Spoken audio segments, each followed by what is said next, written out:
All right, hello, Honors 100. Hope everyone is doing well, had a great weekend. I hope this reminder isn't really necessary to anyone at this point, but the researched argument essay was due today. As of the time I'm recording, I have more than half of them in, and that's a pretty good return rate at this point. But just in case that snuck by you somehow or other, just a reminder that was supposed to be in by today at 11 a.m.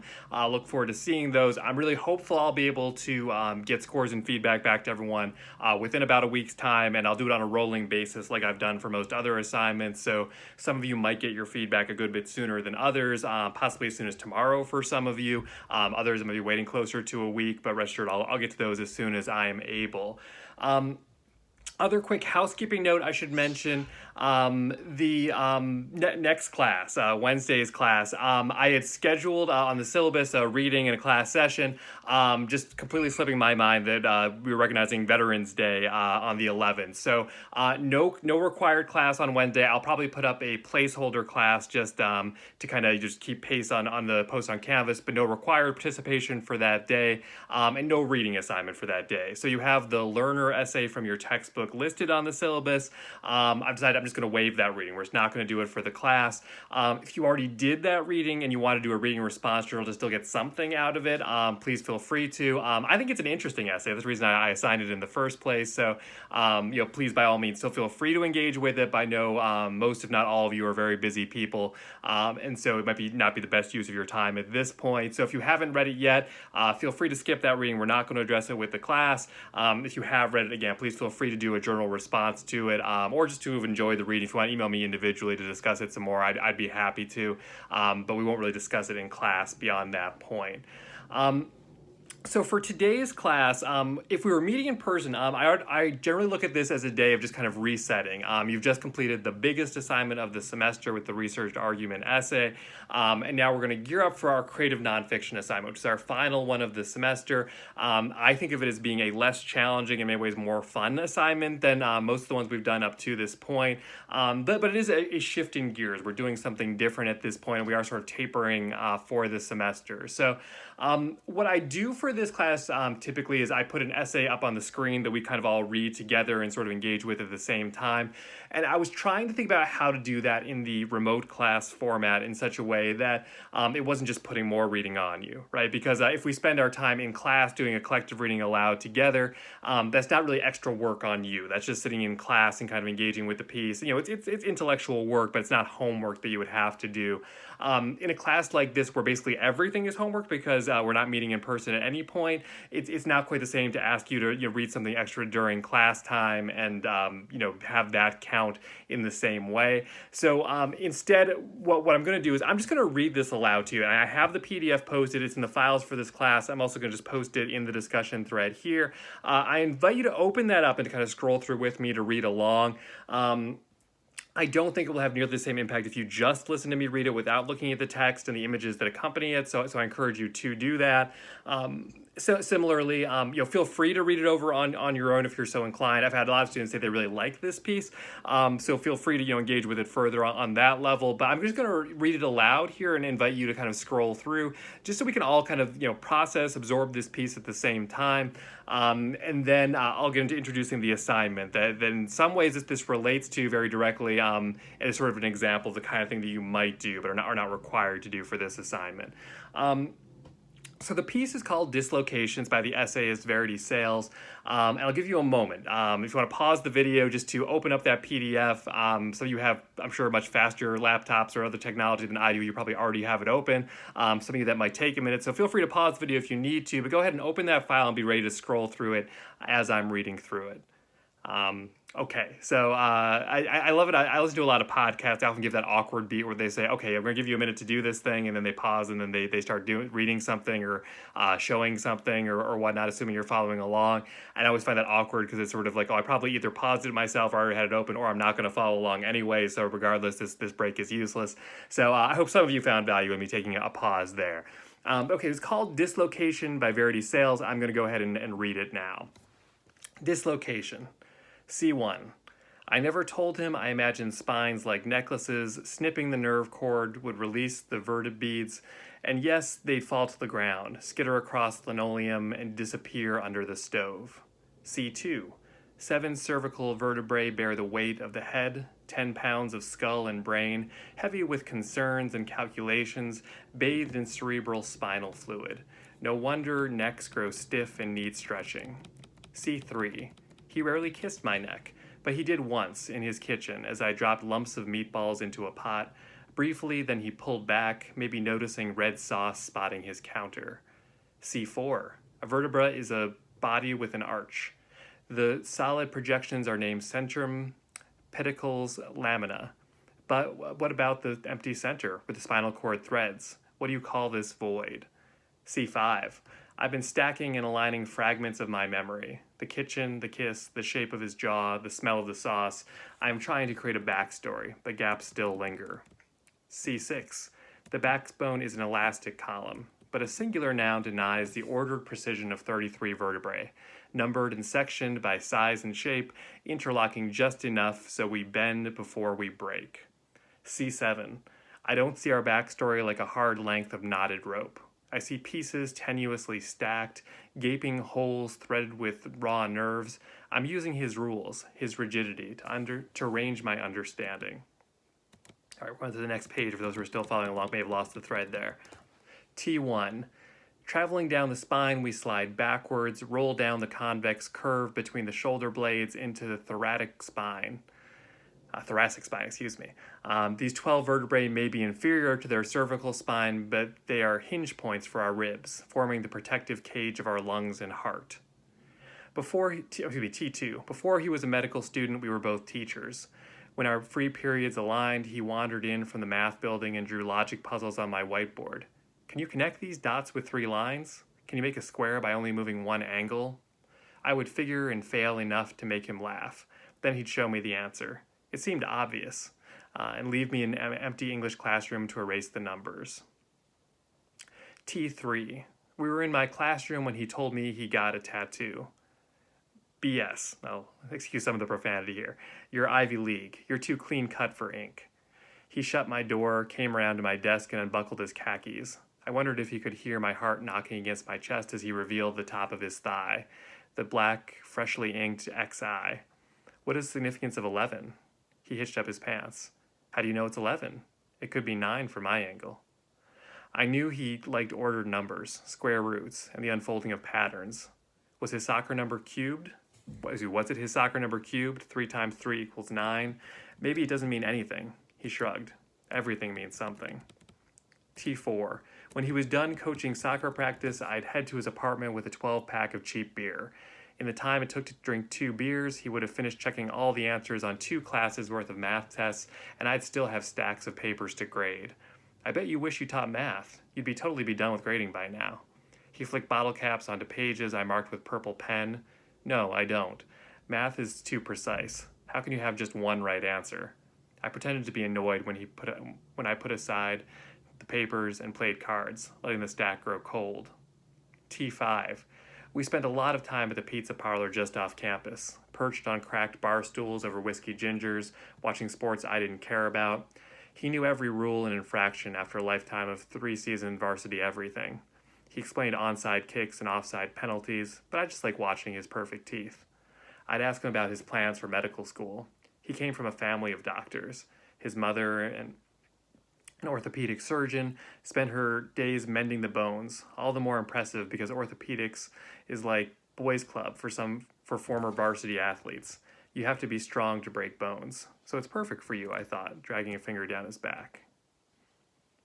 All right, going to the next page here. T6. We stumbled back to campus and he ended up in my bed. This was the first time I saw the perfect grid of his abdominal muscles, touched a finger to the center of each quadrant. This was the first time he saw my full tattoo. Map coordinates inked deep at the base of my spine. He pulled at the skin under the numbers, making them shift and blur with my skin. Then he quizzed me on their order. Could I remember them if I didn't see them every day? I kept mixing up the numbers. Was it 45 north or 7 west? He laughed. You're not great with numbers, huh? He valued order over backstory, whereas I saw a point in the globe and spun its significance. T7. I got the tattoo when my father was dying, and the coordinates marked his and my favorite places in the world. I got the tattoo the year I gained an intimate knowledge of hospitals. Long hallways, empty stretchers, clear tubes and gray windows, and the smell of sickness covered with chemicals. I got the tattoo the year men in white coats determined everything.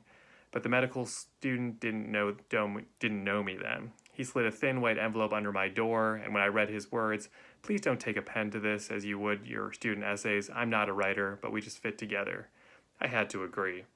I saw us as two halves of an equation.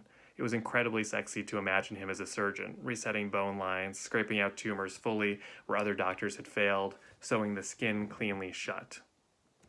T8. The medical student brought me to Yale. I wanted to see his old dormitory, to imagine his time beneath the elms, as much as he wanted to show me the Rare Books Museum. The walls of Benaki are made of thin 1¼ inch marble panels, protecting the rare books by filtering the sun. The interior of the museum glows with a sallow yellow light. It's like being inside a bone. He took my hand and led me to the Gutenberg Bible, but I was distracted by the center of the museum, a glass tower 4 floors high, ceiling in hundreds upon hundreds of books, spines filed precisely on the shelves. I felt a crushing weight in my chest, imagining how many words they contained. There was so much to read. He touched the small of my back. "This is what you're supposed to look at," he pointed to the open book. T9. I was at the medical student's new apartment studying for the GRE. I learned permutations and combinations. In college, I completed the dreaded math requirement with visual geometry, an excuse to spend a semester cutting octagons from construction paper. I was trying to translate verbal equations into algebraic expressions, and my voice was strained when I called to him, "I should be good at this. There are so many words here." He slid onto the carpet next to me, took my textbook into his lap, and hooked one of my legs over his. He scribbled in the margins. "It's simple. Let x be the unknown, what you have to solve for. Then just set up the ratio and solve for x." For some reason, calculations were so clear to him. We'd been having sex for months, and this was the first time he saw me cry. Don't get so emotional. It's just math. All right, going on to the next page here. T10. Do you want to see a spinal column? The two of us were in his echoing medical school building after hours. He opened a classroom door with a tap of his ID card and led me to the back counter where gray-yellow lumps of bone were stored in plexiglass cases. I spotted the long club-like femurs, slices of jawbones and hip bones, and the delicate arches of radial limbs tossed in a bucket. So many piled bones seemed inhuman. I couldn't imagine them stuck in our insides, forming our skeletons. There, trayed on the table, like a frayed rope, was the yellow spinal cord. With no vertebrae to hold it in place, it looked limp and weak. A sallow length of tissue and dried nerves. It was sort of pathetic. How could this be the same electric cord that buzzed with receptors and sensors, wrapped around our aching core? I stuck out a finger and delicately prodded an edge, half expecting to receive a residual shock. T11. He came home after a long day at school, and I was on his couch with a book. He dropped his bag by the door and fell on top of me, crushing my body with his. "We learned about the ribs today," he said, drawing up my right arm. I protectively tried to pull my arm down, but he pinned it over my head, drew the palm of his hand down my side, and my entire core softened. He lifted up my t-shirt and I sucked in my stomach, hoping to make my ribs more pronounced as he worked his way over my skin, counting the ridges. 12, 11. Those are your floating ribs. They're only attached to your spine. Then 10, 9, 8, 7. Those ribs go all the way from spinal column to sternum. I prickled with delight. And these are your intercostal muscles. He fingered the space between 5th and 6th ribs, and I cried out in pained surprise. "That doesn't hurt," he dismissed. Maybe it didn't. Maybe it was just the discovery of an unknown tenderness, gaping between the bones. T12. The nurse called me from the waiting room. He was just waking up, cheeks packed with gauze, and having 4 impacted wisdom teeth removed. "She loves to see me like this," he mumbled to the nurse as I held his hand. Must still be groggy from the surgery. But he was right. I never loved him more than when I drove him home, his head lolling from anesthetic, and he said I was beautiful. When I lined up his medications and gave him a Percocet every 4 hours, wrapped a bag of frozen peas in a washcloth and pressed it tenderly to his cheeks, he napped and woke and spat blood into the sink and couldn't concentrate on studying, so I mashed potatoes and we played cards for hours. I kept him updated as his swelling went down, checked the bloody tangle of stitches hidden behind his perfect ring of teeth. See, I know how to take care of people too. Okay, next page here. L1. I never told him about my own spine, about the consistent dull pain, the weekly visits to the chiropractor, the green leather bench where I lay face down, how the doctor pushed and cracked my spine to loosen the joints, to release the buildup of pressure within the vertebrae. The day I learned I had lumbar facet syndrome, a condition where the lower five lumbar vertebrae, the one responsible for bearing the weight of the body, curved too sharply into a deep well. Vertebrae compacted into a perpetual ache. He also discovered my hips are uneven. Is this unevenness a problem? He pressed his hands on the iliac crests of my hip bones and deemed them two different heights. It might bother you a little when you run. It may cause you to be out of step. I never told the medical student that I refused to drink milk when I was younger. I didn't tell him my mother buys me bottles of calcium pills to remind me osteoporosis is hereditary. He never knew my mother's creaking elbows and swollen knuckles, or the way my grandmother's spine shrank each year as her bones dissolved. I don't know if he noticed the white flecks on my nails, or he compared my small fragile teeth to his magnificent ones. I didn't want him to diagnose a deficiency I already felt. L2. On match day, I watched my brother open an envelope and find out where he would spend the next few years as an orthopedic resident. His brother's wife seemed happy to leave the 4 years of medical school behind them, to leave small city Ohio, to leave the endless cycle of tests. She celebrated by hosting a brunch for the whole family, making rounds to assess the needs of her guests and cracking beers, as the rest of the family discussed patient care and words that ended in itis. I helped in the kitchen. She read the egg casserole recipe, called for a cup of broccoli, and I chopped a pile, eyeballed it to be about a cup. Do you want me to just dump this in the pan? But she scooped the broccoli into a measuring cup first. I chopped just too much, and she swept the few remaining florets into the trash. I wondered if this was what happens when you become a doctor's wife. You start to reflect their methodology, their careful way of measuring the world. She rinsed the measuring cup and added a dose of mushrooms and poured 400 cc's of beaten eggs into the pan. When she pulled strips of bacon from the package, it reminded me of Skin. Why doesn't he call you his girlfriend? You've been seeing each other for like a year. I said labels weren't really important. Plus, I wasn't sure where I'd be in the fall, hopefully close by. Well, if you can make it through med school, you can make it through anything. L3. He came home from school exhausted, mumbled dissection, and then flipped on the television. He was learning about the leg. I told him about the time my friend Holly called me from the hospital after drunk jumping from the statue in the center of campus, how I threw a carton of orange juice, a blanket, and a sweatshirt in a bag, how I checked in at the nurse's station, wrapped her in a blanket, and was told, "It's scary how much you know about hospitals." I told him I was buzzed and bouncing around the emergency room, and I wore a pair of purple glasses with no lenses, pushed to my end of my nose, while talking to the nurses about the bones in the leg. The tibia and fibula, yes, proceed. Holly broke her fibula. Before surgery, the doctor had to reset her leg and had me push her wheelchair down the hallway and help Holly into the table. Shouldn't I have a license or something to do this? The doctor in the white coat pulled off her blanket. You might want to hold her hand. He grabbed her ankle, which was swollen 3 times its normal size. She moaned at his touch. Ready? On 2. On 3. 1, 2. Cracking the splintered fibula back into place drained the blood from Holly's cheeks. She crunched the bone of my hand together, and the pop of her realigning ankle bones echoed in the exam room. I told him this story because I wanted him to see I knew about hospitals in more ways than one. I had come face to face with bone on bone. That's not what it's really like at all. He turned back to the TV.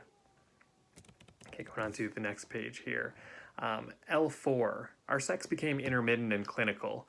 It was almost always in the shower, almost always from behind. The shower usually came first, the sex was just an addition. His hard muscles were so pleasing, his form like sculpted marble. A cliche, I know, but he was perfection down to his bones, an ideal skeleton caulked with muscle. But this perfection made me quiet. It felt like my body wasn't performing the way he wanted it to. I had seen the pictures of his former girlfriend, her thin, raw-boned arms and a thigh gap you could slide through. It felt like there was something symptomatic about my softness. I couldn't find the words to admit that sex wasn't enjoyable, so I pretended it was. With my hands pressed against the cold yellow tile, my head tipped down, all he could see was the wet part of my hair, the exaggerated curve of my spine.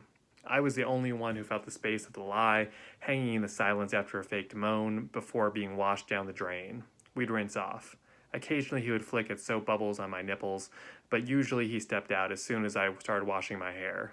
He wasn't going to stick around to watch me run conditioner through my split ends. He was efficient, but sometimes he'd wait and hand me a towel, a gesture I weighted with false significance. L5. I called him when I was accepted to graduate school in Oregon. He was on a chairlift and could hear the white wind whipping over the backcountry. Well, that's about the farthest place you could go. He waited to hear from Ohio. He started to say, if you go all the way to Oregon, he left, letting the inevitable trail off. I pretended not to notice. Or maybe I thought differently of inevitable. During the 8 hours he spent at school each day, I downloaded recipes and wandered the aisles of Kroger, examining calories and sodium content, comparing every label, weighing percentages against pennies. At night, I'd pour 2 glasses of wine, shape meatballs, and make tomato sauce from scratch. He always studied lying down on the couch, anatomy book propped on his knees. I don't understand how you can study that way, but he got all A's. It didn't matter whether he was supine. It hurt my back a little bit, but it's not that bad. Occasionally he'd rise from his sheet of note cards and wander into the kitchen. I wouldn't hear him as I stood over at the stove, my back to the door, and he liked catching me off guard. I remember setting down a bowl of pasta next to his untouched glass of wine and his open textbook. He caught me starting at the pictures of infants curled in their stomachs with gaping holes in their lower spines, from which glossy purple bulges of nerve bundles protruded. Spinal bifida. But that's if you ever get pregnant. You got to take your folic acid there. Or maybe he said something like, if anyone ever gets you pregnant. I suppose I should have pieced it together, diagrammed the sentences to see he'd already removed himself from the narrative. Okay, now next page here, sacrum. When I think of the medical student now, I think of note cards and mnemonics and endless tests. I learned general information along with him, the number of cranial nerves and the 27 bones in the hand. The sacrum is a strong wedge of 5 fused bones. I wasn't interested in learning cellular functions. I like learning things I could label.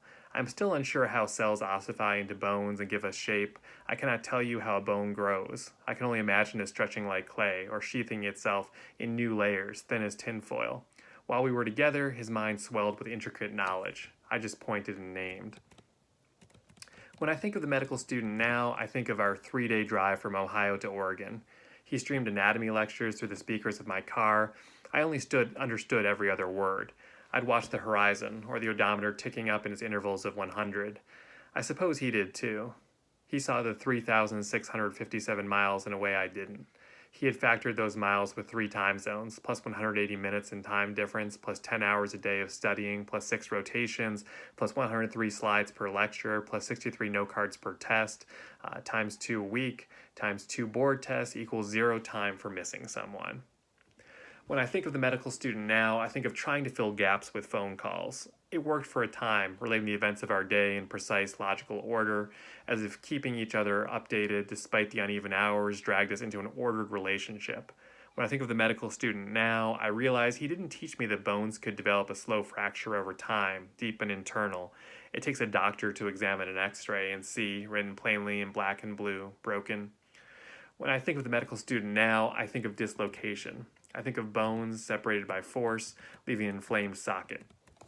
Coccyx. I can't see anything wrong with it. I remember saying as I look at my bad knee, aching after one of our last summer hikes. Of course you can't see anything wrong with it. My mother can feel it's there, feel if there's a problem though. I lay down on the couch. His mother instructed me to raise my knees. She cupped my hands over my patella and moved it slowly outward and down. She closed her eyes, feeling the squeak of my joints. She called the medical student and his brother over. She guided their palms to the outside of my knees. Do you feel that crunching? Everyone nodded. They all felt it. A history of poor bone maintenance, a milkless childhood, premature aging. It doesn't hurt that bad, maybe like a 3. I tried to translate the concept of pain into a rule. Everything means something. I tried to ossify a feeling, gave it a number. 3 out of what? Okay, so that's the essay. I realize this video is going a little long for having read the whole essay. I hope you'll excuse that, given we're reading along with this piece. That I hope some of you enjoyed. I hope some of you found something to appreciate in.